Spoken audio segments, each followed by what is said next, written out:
बेटे अब्दुल्ला को रामपुर की एमपी एमएलए कोर्ट ने फर्जी पैन कार्ड मामले में 7 साल की सजा सुनाई। 50,000 रुपए का जुर्माना लगा। आजम 2 महीने पहले ही जमानत पर जेल से बाहर आए थे। बीबीडी यूनिवर्सिटी के दीक्षांत समारोह में सीएम योगी बोले, मर्सिडीज वाले लोग गमला चुरा ले गए। लखनऊ में कहा कि पकड़ते तो बेइज्जती होती, इसलिए उन्हें बुलाकर सीसीटीवी फुटेज दिखाई। G20 समिट के कार्यक्रम स्थल से लोग गमले ले गए थे। जालौन में दरोगा देवर की शादी से पहले भाभी ने बेटियों के साथ सुसाइड किया। पति से झगड़ा होने के बाद बंद कमरे में आग लगाई। दिल्ली में मुख्तार अंसारी के बेटे उमर का आज रिसेप्शन होगा। पत्नी को पिता की तस्वीर दिखाकर शादी के दौरान भावुक हुए थे। अब्बास और निखात ने जिम्मेदारी निभाई। 1 लाख की इनामिया मां शादी में नहीं पहुंचे। झांसी में करोड़पति के बेटे ने रिसेप्शनिस्ट को जबरन किस किया। पुलिस ने चालान करके छोड़ा। सीसीटीवी में लड़की विरोध करती दिखी। मथुरा के बांके बिहारी मंदिर में धीरेन्द्र शास्त्री की सुरक्षा में लगे एएसपी अनुज चौधरी ने मंदिर के सेवायत को कॉलर पकड़कर बाहर किया। पूजा की थाली लेकर सेवायत लाइन में आगे बढ़ रहे थे। यूपी के कई जिलों में बिजली विभाग में क्यूआर कोड से रिश्वत का खेल जारी। दैनिक भाला लोड बढ़ाने के 500 और सोलर के लिए 1000 लगेंगे। सहारनपुर में बीजेपी विधायक नंद किशोर गुर्जर बोले, गाय काटने वाले की गर्दन काट दो। देवताओं का मजाक उड़ाने वाले स्वामी प्रसाद को ठीक करने की बात भी कही।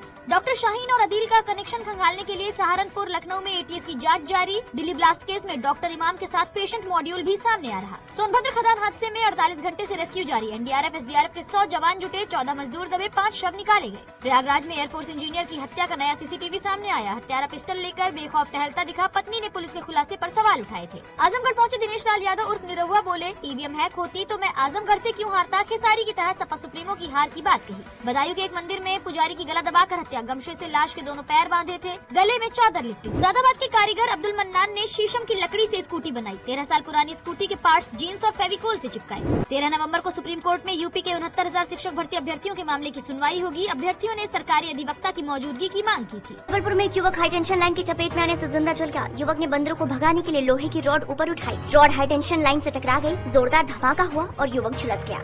सांसद प्रियंका गांधी के पति रॉबर्ट वाड्रा सोमवार को ओमकारेश्वर पहुंचे। वाड्रा ने बिहार के चुनाव को लेकर कहा कि बिहार के चुनावी रिजल्ट से लोग खुश नहीं हैं। लोगों को 10,000 रुपए में खरीदा गया है। यूपी में इन दिनों कड़ाके की ठंड पड़ रही है। रविवार रात भोपाल में पारा 5 डिग्री तक पहुंच गया। ठंड के चलते इंदौर कलेक्टर ने स्कूलों का समय बदलने का आदेश दिया है। दिशा में करीला धाम से लौट रहे श्रद्धालुओं से भरी एक पिकअप अनियंत्रित होकर पलट गई। हादसे में एक महिला की मौत हो गई, जबकि 15 लोग घायल हुए हैं। टीकमगढ़ में बेटी की जान बचाने के लिए मां कुएं में कूद गई। शोर सुनकर आसपास के लोग वहां पहुंचे। मां बेटी को कुएं से बाहर निकाला, तब तक मासूम की मौत हो गई थी। वहीं मां का इलाज चल रहा है। रतलाम में एक युवक शराब नहीं मिलने पर सुसाइड करने के लिए 40 फीट पानी की टंकी पर चढ़ गया। युवक ने अपने पिता से शराब मांगी थी, मना करने पर नाराज हो गया। उज्जैन में सिंघस्त की भूमि पर लैंड पुलिंग योजना को लेकर 1000 से ज्यादा किसान कलेक्टर कार्यालय पर डेरा डालकर प्रदर्शन करेंगे और मांगे पूरी होने तक वहीं रुकेंगे।